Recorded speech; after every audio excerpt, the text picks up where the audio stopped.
Bismillahirrahmanirrahim. Assalamualaikum warahmatullahi wabarakatuh.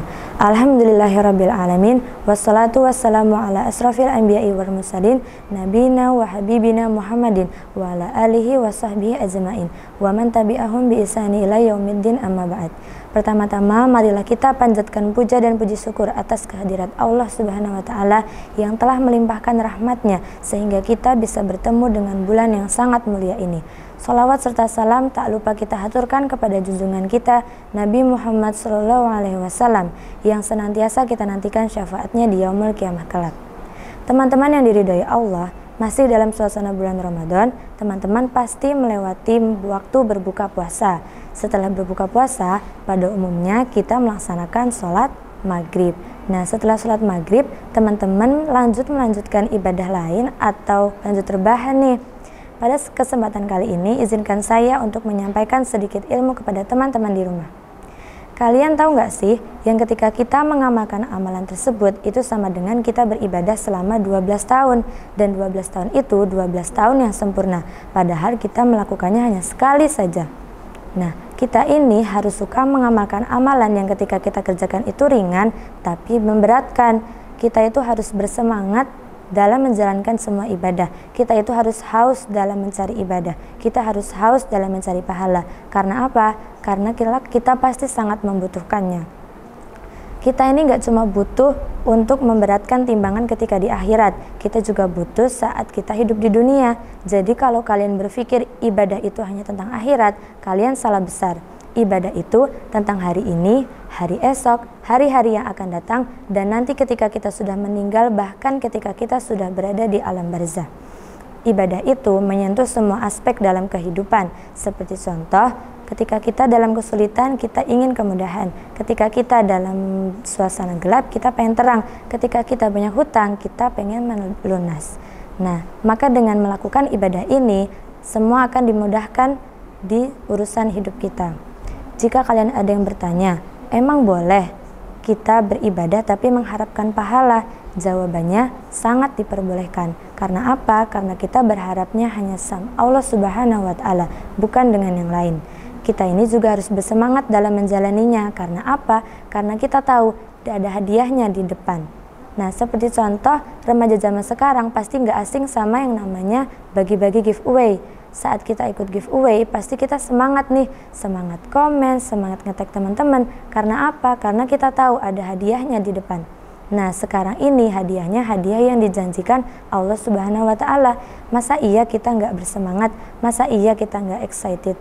Nah, mesti teman-teman sudah penasaran, amalan apa sih yang kira-kira dari tadi kita bahas ini? Ada sebuah hadis yang berbunyi, An Muhammad bin Amr bin Yasir qol, dari Muhammad bin Amr bin Yasir dia berkata, Ra'aitu Amr bin Yasir sholat ba'dal maghribi 6 raka'atin. Aku melihat Amr bin Yasir sholat 6 rakaat setelah maghrib. Fakultu ya abah, ma hadis sholat. Lalu aku pun berkata, wahai ayah, sholat apakah ini? Ra'aitu habibi Rasulullah SAW sholat ba'dal maghribi 6 raka'atin. Lalu Amr pun menjawab, aku melihat kekasihku sholat 6 rakaat setelah maghrib. Qala Rasulullah SAW, man sholat ba'dal maghribi 6 raka'atin ghufirat lahu dunubahu wa in kanat mislu dabadil bahr.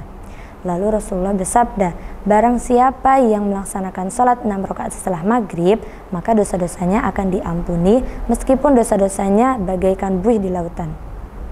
Hadis ini merupakan salah satu hadis yang menerangkan tentang ibadah setelah sholat maghrib atau yang dikenal dengan sholat sunnah awabin. Sholat sunnah awabin ini dilaksanakan setelah maghrib 6 rakaat dan itu tidak sekaligus, tapi 2 rakaat salam seperti sholat duha. Dan niatnya bisa apapun, bisa niat sholat hajat, bisa niat sholat taubat, asalkan jumlahnya 2 rakaat sampai 6 rakaat. Misal dari kalian ada yang bertanya, apakah ada jaminan sholat kita diterima? Apakah ada jaminan dengan kita melaksanakan sholat ini semua dosa kita langsung diampuni? Kita sebagai hamba Allah yang sangat lemah, kita harus senantiasa selalu berhusnuzan kepada Allah Subhanahu wa taala agar Allah menerima semua ibadah kita. Lalu kemudian ada hadis dari riwayat lain yang berbunyi, An Abi Hurairah radhiyallahu anhu qol, qala Rasulullah sallallahu alaihi wasallam, man shalla ba'dal maghribi 6 raka'atin lam yatakallam bainahunna bisu adalna ibadata thinta asyara sanah.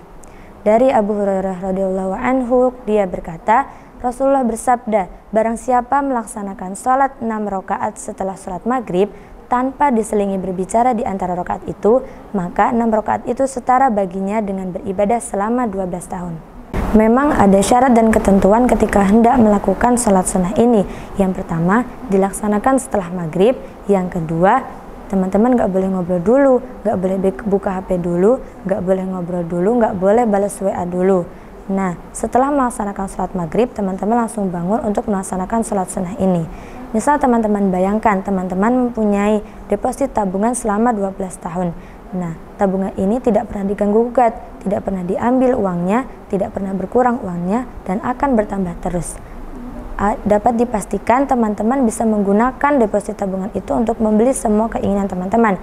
Teman-teman bisa beli mobil, bisa beli motor, bisa membeli semuanya ya asalkan nabungnya juga banyak.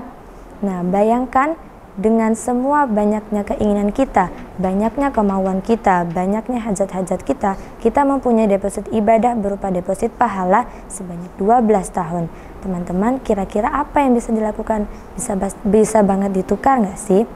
Demikian yang dapat saya sampaikan. Semoga yang saya sampaikan bisa membuat teman-teman lebih bersemangat lagi untuk melaksanakan ibadah. Billahi taufiq wal hidayah, waridha wa inayah. Assalamualaikum warahmatullahi wabarakatuh. Alhamdulillah, udah azan tuh. Bismillahirrahmanirrahim. Allahumma lakasumtu wa bika amantu wa ala rizkika aftartu birahmatika ya arhamar rahimin.